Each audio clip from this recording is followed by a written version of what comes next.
Hey everybody, this is a real quick video in case you have a JBL Xtreme 2 second generation wireless Bluetooth speaker and you need to do a hard reset to the factory default settings on it.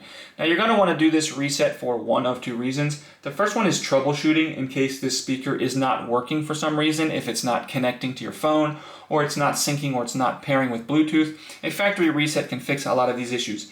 If you decide you just want to get a new speaker, I'll go ahead and put a link in the description to a speaker that I have and I like a lot. But anyways, the second reason you might want to do this is if for whatever reason you just want to delete all of the pairing history and settings off of it so that you can set it up like it's a brand new speaker. This reset will wipe everything off of it for you.